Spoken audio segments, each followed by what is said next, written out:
कराड वारुंजी या ठिकाणी सत्यजित केसरी पर्वतने ओपन बैलगाडी शर्यत मैदान मित्रांनो पार पडत आहे.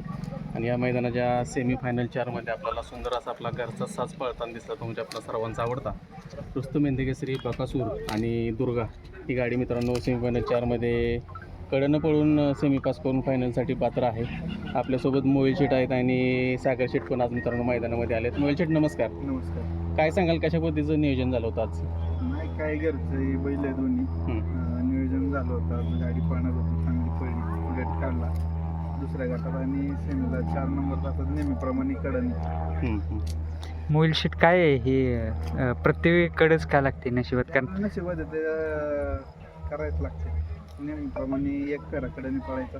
हां, सगळ्यांना एकच प्रश्न आहे की आज बकासूर सेमीला का नाही पळाला, तर तुम्ही सांगा थोडीशी माहिती. सेमीला पळाला, फायनलला फायनलला पळाला नाही, सॉरी.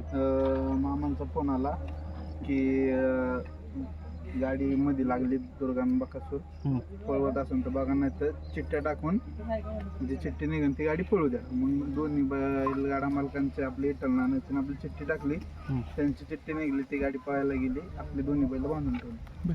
मोबाईल शेट आता प्रत्येक मैदानामध्ये ज्या पद्धतीने आपण म्हणतो की बकासूरच्या नशिबी बऱ्याच वेळा कड आलेली आहे आणि जरी कड जरी आली तरी त्यानं ते प्रत्येक मैदानामध्ये तो सिद्ध करत आला आहे. आज पण त्यानं सुंदर असा पळ दाखवला आहे. दुर्गानं देखील तेवढीच साथ दिली आणि गाडी पण सुंदर अशी पळते. त्यानं फायनलचा गुलाल मिळवून दिला आहे. काय सांगाल? नाही, दोन्ही बैल काय घरची.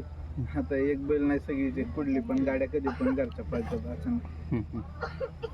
एक मनामध्ये निर्धास्तपणा असतं तुमचे ज्यावेळेस घरची गाडी पळते तुमची. कारण बाब्या झाला, दुर्गा झाला, अप्रतिम जोडी बकासूरसोबत पळते. काय सांगाल त्याविषयी? नाही, आता कसं आहे, दोन्ही तिन्ही बैलांवरती विश्वास आहे. हे गाडी जेव्हा पळतात तेव्हा नक्कीच काहीतरी करून दाखवतात दोन्ही पण बैल.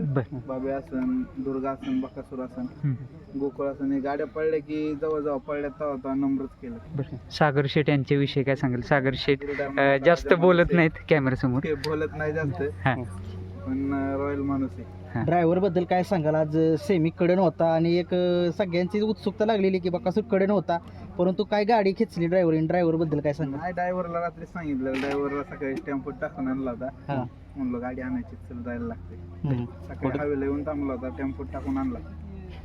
फक्त ड्रायव्हरांशी पण आपण मागाशी चर्चा केली, मुलाखत घेतली, त्यावेळेस पण ते म्हणले की मोबाईल शेटचा फक्त एक फोन आला की बाबा आज मैदानावर यायला लागतंय फक्त बकासूरच्यासाठी आणि दुर्गासाठी इथपर्यंत आलेत. आणि त्यांच्या ड्रायव्हिंगमध्ये एक वेगळे पण मोबाईल शेट तुम्हाला काय जाणवतं? नाही, गाडी चांगला आणते आणि आता प्रत्येक मैदानात फायनलला असतो ड्रायव्हर. आता ते पहिलवान पण आहेत हा, आणि सोबत बैलगाडी क्षेत्रात पण आहेत. मोबाईल शेट आज सागर शेट बऱ्याच दिवसानंतर मैदानात आलेत, पण कुठंतरी मैदानात आले पण बैलांनी नाराज केलं नाही, फायनलचा गुलाल दिला. एक आनंद वेगळाच असतो. माहिती होतं सागर शेट्टी येणार आहे म्हणून दोन्ही बैलांनी आती तटीच्या लढतीमध्ये निकाल घेतला.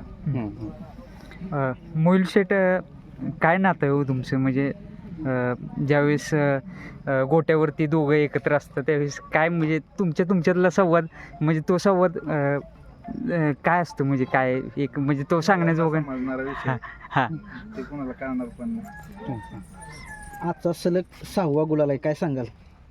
नाही, बैलात आपल्या धमक आहे कुठून. आता प्रत्येक मैदानात कडेने पळून आपण फायनलला पात्र होतोय आणि आज 100% काहीतरी इतिहास करायचा होता, पण परत थोडी नशिबाने नाही साथ दिली.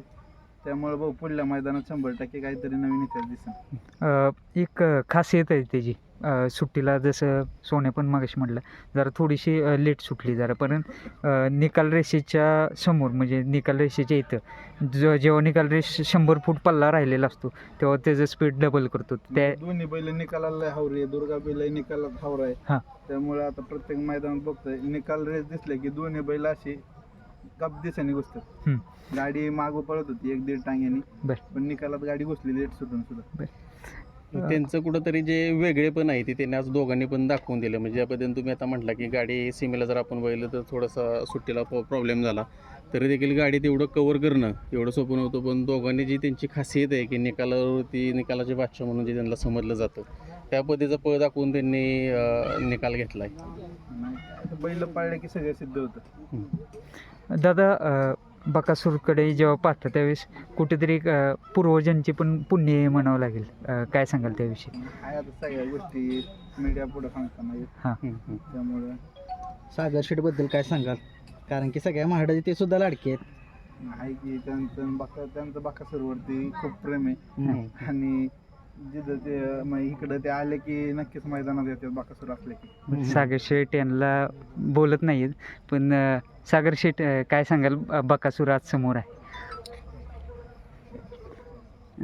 मित्रांनो बोलत नाही जास्त काही कॅमेऱ्यासमोर. मित्रांनो भावनिक क्षण असतात किंवा एक आपण म्हणतो की एक विजय जो आपला आनंदाश्रू देऊन जातो किंवा असं काही गोष्टी असतात. पण त्यांची इच्छा जी होती ती आज बैलांनी पूर्ण करून दिली. म्हणजे ते मैदानात आले आणि गुलाल मिळवून दिला, ह्यातच सर्व काही आणि ते त्यांच्या भावना सांगून जातात. मोहिलशेठ बकासूर आपण बघत आलो आहे की बऱ्याच वेळा ज्यावेळेस थोडासा पडताकाळ चालू असतो, बऱ्याच वेळेस त्याला ट्रोल केलं जातं किंवा काय, तर तो त्याची जी खासियत आहे तो दाखवून देतो की पुढच्या मैदानामध्ये एक नंबर करूनच तो परतफेड करतो आणि सलग गुलाल तिथनं पुढं सोडत नाही.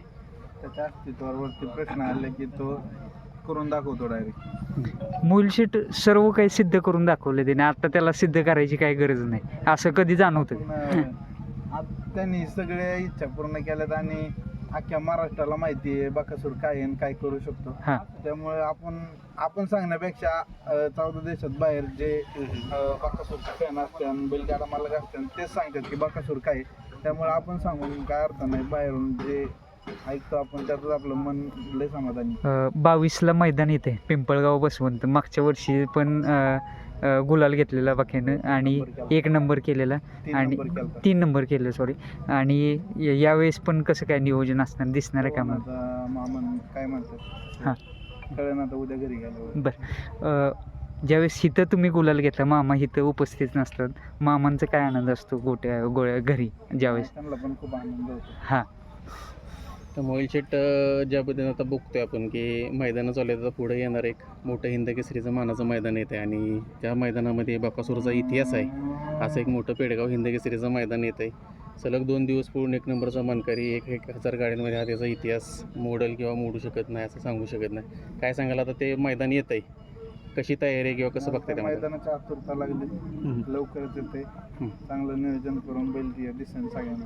मोहित शेठ सगळ्या महाराष्ट्रालाच नव्हे तर 14 देशाला बकासूर डबल सप्त हिंद केसरी बघायचे. कारण की 12 वेळा हिंद केसरी आहेच तो, पण डबल सप्त हिंद केसरी बघायचे लोकांना. काय सांगाल?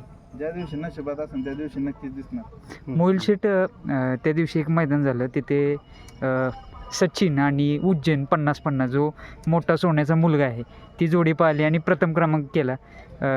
एक बरेच प्रेक्षकांच्या कमेंटद्वारे आलेलं की ही जी जोडी आहे म्हणजे उज्जैन 50-50 आणि बकासूर, ही जोडी केव्हा महाराष्ट्राला पाहायला मिळेल आणि उज्जैन संदर्भात काय सांगाल? उज्जैनकडे बघून काय वाटतं? बारीक आहे, खूप बारीक आहे आणि हां. त्यांनी 1 नंबर करून त्या दिवशी विजयाचा गुलाल दिलेला आहे. हां. आणि ज्या दिवशी त्याच्या अंगात ताकद आणि बकासूरच्या गाड्यात पळायची जमत येईल त्या दिवशी नक्की पाळताना दिसेल. कारण का आताची त्याची सुरुवात चालू आहे. बरं.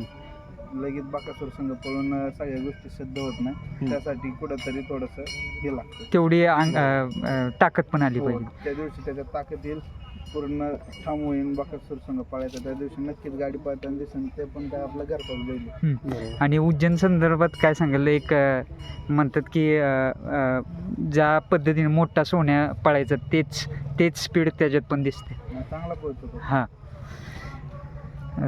सागरदादा धन्यवाद आपला वेळ दिल्याबद्दल.